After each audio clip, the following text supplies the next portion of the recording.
Hello and welcome to this little introduction video tutorial in 3 parts. Part 1 is how to maintain my product list, which you see here. Part 2 will deal with exporting a meal into Apple Health for later usage by apps like Loop. If you're an active looper, this might be very useful for you. If not, you can skip that second part, and the third part is baking and cooking with EasyFPU, where you can compose your own products from a list of ingredients and also calculate then nutritional values of those products. Let's start with part 1, product lists. As the target audience of the EasyFPU app is type 1 diabetes patients, you might want to know how much fat protein units your meal has. Fat protein unit is something which hits your blood glucose pretty late, so approximately 90 minutes after your meal. Your body will have digested fat and protein and will produce energy, which will then impact your blood glucose just like carbs do, but just much faster than the fat protein units. And as this is not trivial to calculate, this app helps you at calculating the fat protein units. But it also helps you to calculate the carbs and sugars. Please excuse my English, it's not my native language. Hopefully you still understand what I'm trying to tell you. If you first open the app, you'll find an empty product list. Not like my list here, which has already many entries. Your list will be completely empty. So there is, you need to fill it up. That's a simple reason. I don't know what you prefer. So that's why you need to fill the list up yourself. I can help you with that. So there are 3 ways how to fill your list. All 3 ways start with this little green plus icon on the top right.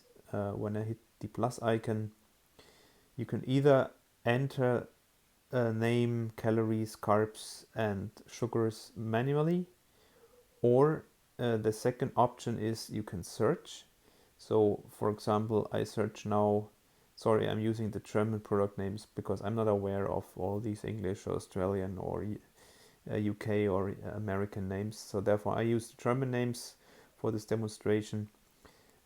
If you hit this little search icon here, it will search in Open Food Facts. This is a database which is an open food database. That means it works a little bit like Wikipedia. There is nobody, so everybody can contribute. So therefore, please be careful if you take over values from the food database. This might be also wrong values. So please always verify those, cross-check those values before you trust them for your diabetes therapy. So here we've got a couple of choices for this Nutella. Let's just take this one. You can also hit this little info button. If you hit the info button, you will find pictures of your nutritional values or also of the product itself. This is a chocolate cream now, typically what children like. There's a link to the entry in Open Food Facts. If you hit that, it will open your browser. So I'll select this Nutella and take this over into the entry dialog, all those values. I'll give it a proper name, just Nutella. And I can also enter typical amounts, which for example is 20 grams for a regular portion. So I put regular portion, and you can enter more than one typical value here, but let's leave it with this one for the time being.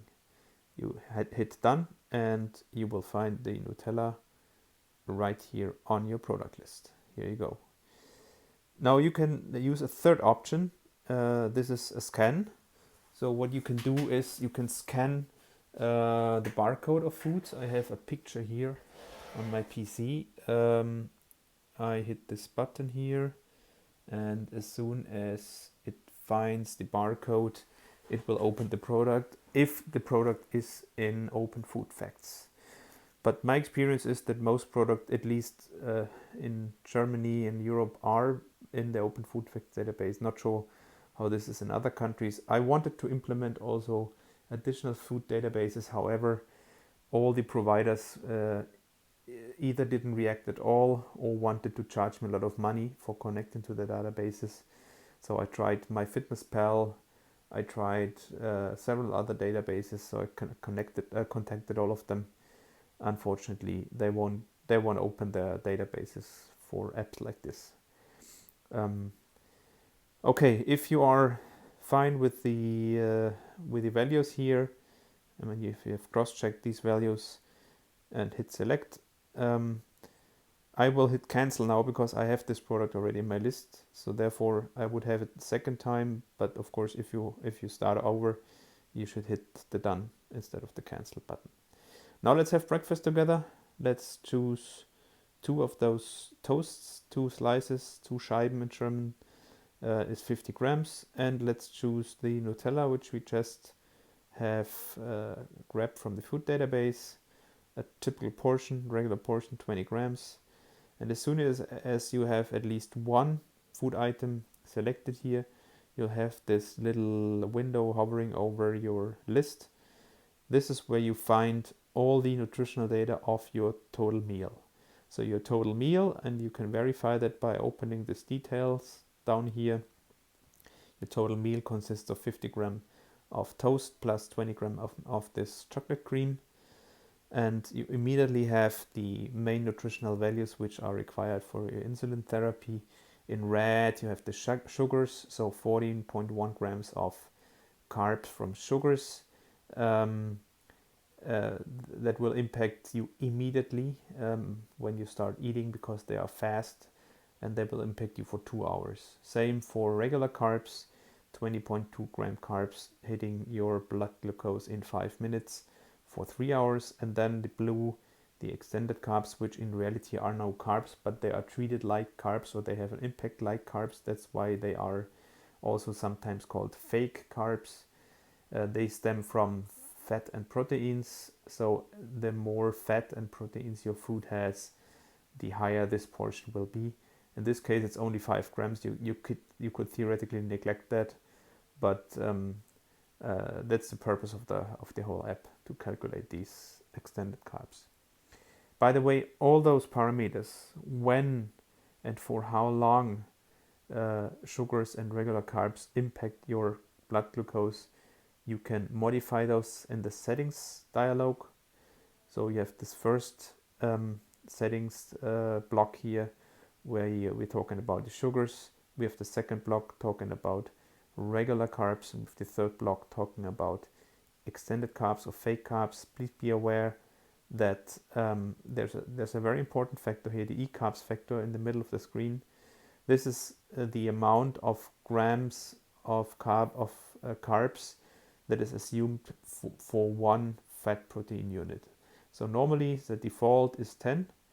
I set that to 5 because for children it's better to start with a lower factor. 10 is the standard, but 5 I would recommend for children. Please modify that when you start your app first time.